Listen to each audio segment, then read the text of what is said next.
Assalamualaikum warahmatullahi wabarakatuh. Kembali lagi di channel Nasihat Kehidupan Misteri. Pada video kali ini saya akan membahas tentang mitos kutukan kota Kediri bagi Presiden Indonesia. Mitos kota Kediri yang selama ini dianggap sebagai wilayah wingit, keramat, atau angker yang tidak boleh didatangi oleh Presiden Republik Indonesia yang masih menjabat sangatlah kuat. Sebab dari 6 orang presiden yang berkuasa di Republik ini, hanya 2 orang presiden yang berani datang ke kota Kediri, yakni Soekarno dan Gus Dur. Kedua-duanya akhirnya diturunkan dari kursi presiden dengan cara politik. Hampir semua pendapat menyatakan hal tentang wingitnya kota Kediri dibandingkan dengan kota lainnya di Indonesia bagi para penguasa Nusantara.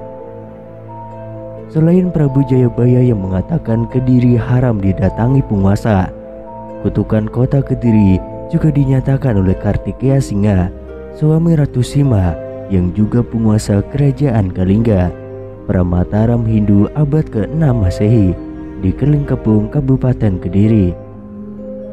Kutukannya sangatlah jelas bagi siapa saja kepala negara yang tidak suci, maka dia akan jatuh, ujar Kiai Haji Ngabehi Agus Sunyoto, budayawan penulis Atlas Wali Songo.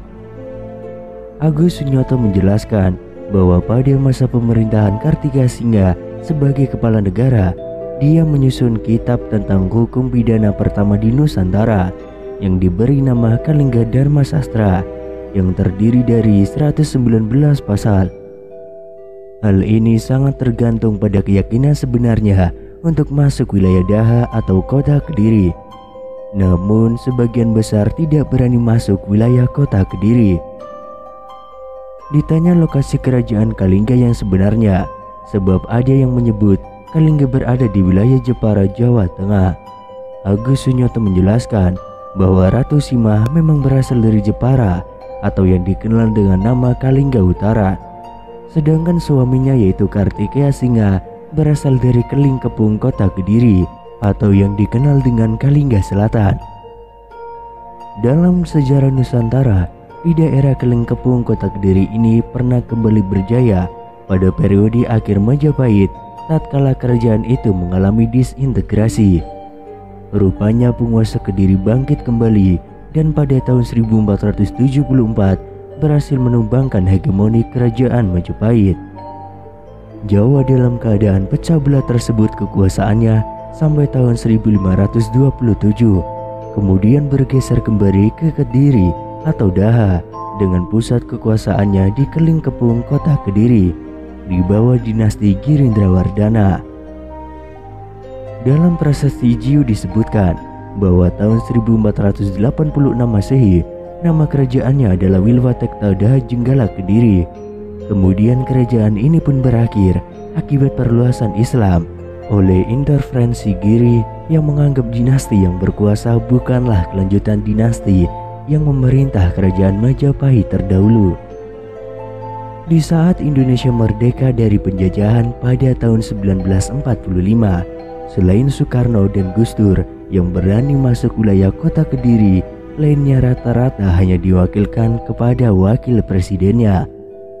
Uniknya hanya Soekarno dan Gus Dur saja yang jatuh dari kursi kepresidenan pada saat masih menjabat. Lalu, apakah ini fakta atau hanya kebetulan? Mitos siapapun Presiden Republik Indonesia yang mengunjungi Kediri, Jawa Timur bakal lengser dari jabatannya kembali menjadi perhatian publik setelah Sekretaris Kabinet Pramono Anung melarang Presiden Joko Widodo bertandang ke sana. Pramono khawatir Jokowi bernasib seperti Abdurrahman Wahid atau Gus Dur jika menginjakkan kakinya ke Kediri. Menanggapi hal itu, pengamat ilmu sejarah Fakultas Ilmu Budaya Universitas Airlangga Surabaya, Purnawan Basundoro mengatakan, apa yang dikatakan Pramono tersebut bagian dari kepercayaan masyarakat Kediri yang sudah mengakar sejak dulu. Memang, sebagian masyarakat itu masih percaya dengan hal semacam itu, dan itu memang kepercayaan yang berakar jauh pada tradisi kita, kata Purnawan. Namun demikian, Purnawan melihat mitos yang masih dipercaya masyarakat tersebut belum tentu mengandung kebenaran. Sebab selama ini ia belum menemukan catatan sejarah atau kitab yang membenarkan Kediri sebagai kota kutukan bagi penguasa. Salah satu literatur yang dipercaya memuat tentang kutukan tersebut adalah Babat Kediri, sebuah manuskrip kuno yang menceritakan tentang kejayaan kerajaan Kediri, karangan Mas Ngabehi Purwawijaya. Namun, Purnawan tidak yakin betul kutukan itu dikisahkan di dalamnya. Saya belum pernah membacanya. Babat Kediri seperti apa isinya terkait dengan kutukan itu. Tapi memang setahu saya seperti misalnya teramalan tentang Jayabaya. Kalau dalam kajian sejarah itu bersifat post factum. Jadi setelah kejadian barulah orang cari referensi masa lalunya, kata dia. Sejumlah presiden Republik Indonesia yang lengser ke Prabon dikaitkan dengan kunjungan mereka ke tanah Kediri, mulai dari Soekarno, B.J. Habibie, dan Gus Dur.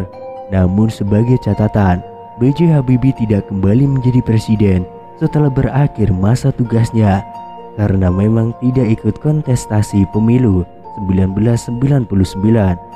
Sementara Soeharto yang menjadi presiden selama 32 tahun tidak pernah menginjakan kakinya di Kediri, namun tetap lengser pada tahun 1998.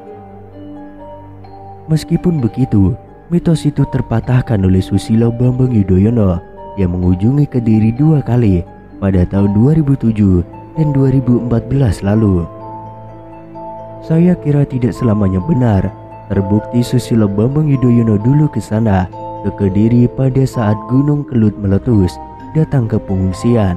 Artinya kalau kita mengacu pada itu, tidak benar bahwa presiden yang datang ke Kediri itu otomatis akan lengser. Namun demikian, Purnawan mengaku ia tetap menghargai kultur masyarakat Jawa yang begitu teguh berpegang pada kepercayaan yang ada di sekitarnya.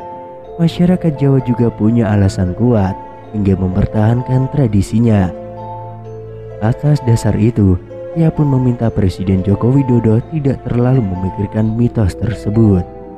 Mitos-mitos semacam itu hanya akan merugikan masyarakat di daerah lantaran akan distempel stigma negatif. Daerah Kediri memang memiliki catatan sejarah yang panjang, terutama pasca Raja Airlangga berkuasa di Jawa pada abad 11 Masehi, kemudian berkembang pesat di masa Raja Kameswara hingga Prabu Jayabaya.